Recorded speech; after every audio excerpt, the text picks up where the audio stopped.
আসসালামাইকুম, আমি রূপম নতুন একটা ভিডিও নিয়ে আপনাদের মাঝে আসলাম। সেটা হলো আমি এখন রান্না করব। শুধু মেয়েরাই রান্না করতে পারে না, ছেলেরাও রান্না করতে পারে। সেটাই আমি আপনাদেরকে দেখাবো। আমি একটু তেল দিলাম, একটু পেঁয়াজ দিলাম, তারপরে আমি এখন একটু আদা রসুন বাটা দিব, একসাথেই বাটা আছে, তো এটা আমি দিলাম।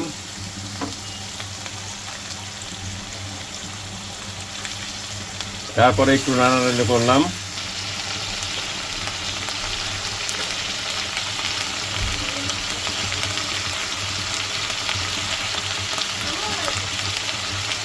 তো হলুদ দিলাম, গুঁড়ামরিচ দিব। তা আমার একটু ঝাল পছন্দ, সেজন্য আমি একটু মরিচ বেশি দিলাম। বাসার মানুষ একটু ঝাল খায়।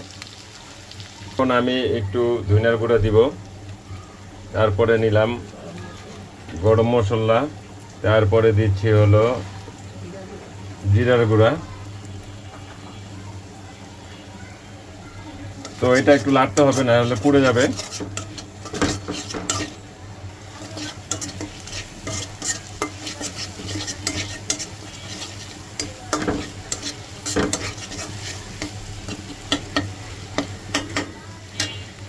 এখন আমি দিলাম একটু তেজপাতা।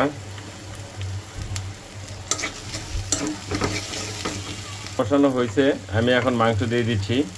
এটা গরুর মাংস।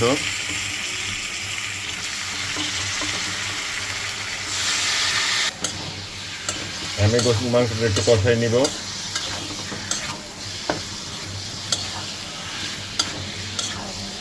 সুন্দর একটা ঘ্রাণ আসতেছে। আমি আপনাদের ঘ্রাণটা দিতে পারতেছি না, সেটা আমি পাচ্ছি। মাংসটা আমি একটু কষাই নিচ্ছি। এখন আমি রসুন দিব। আস্তা রসুন দিলে একটা অন্যরকম মজা লাগে, রসুন খেতে আমার কাছে খুব ভালো লাগে। সেজন্য আমি একটু রসুন নিচ্ছি, আস্তা রসুন দিয়ে দিব। এই রসুনগুলো মাংসের সাথে খেতে খুবই চমৎকার মজা লাগে। তো আমি একটু বেশি রসুন চাইছিলাম, আমার বউ একটু কম দিছে, কারণ রসুন আছে কিনা আমি জানি না, তো 4-5টা দিছে। এখন আমি একটু পরিমাণ মতো লবণ দিয়ে দিচ্ছি। তো ভিউয়ার, এখন চমৎকার একটা সেন্ট চলে আসছে। মাংসটা আমি রান্না করতেছি, আমিও খুব রাঁধতে পারি। এখন আমি মাংসটা ঢেকে দিব, তারপরে আমি এটা পানি দিয়ে কষানোর পরে পানি দিব।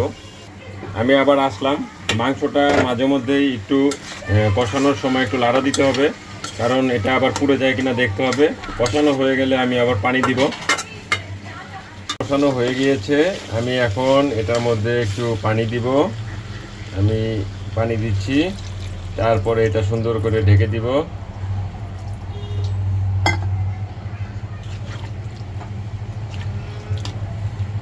তারপরে সুন্দর পরিবেশন হয়ে যাবে আমার মাংস রান্না। একটু লাড়া দেওয়ার জন্য এখন একটু আলু দিয়ে দিব। আলু দিলে একটু মজাই লাগে মাংসের মধ্যে খেতে।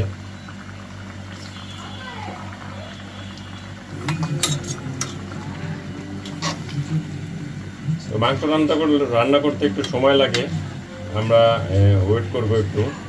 অনেক সময় হয়ে গেছে। মাংসটা এখন কি অবস্থা? আলহামদুলিল্লাহ, খুব সুন্দর একটা সেন্ট আসছে, মাংসের কালারটাও চলে আসছে। মাংসটা হয়ে গেছে, একটু পরে আমরা এটা পরিবেশন করব। তো আপনাদেরকে দিতে পারতেছি না। খাবো খিচুড়ি আর গরুর মাংস। তো খিচুড়িটা আমার ওয়াইফ রান্না করছে, আর মাংসটা আমি রান্না করলাম।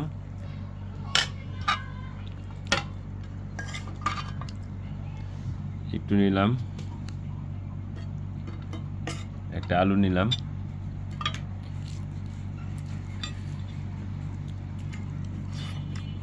আলহামদুলিল্লাহ, খুব মজা হয়েছে।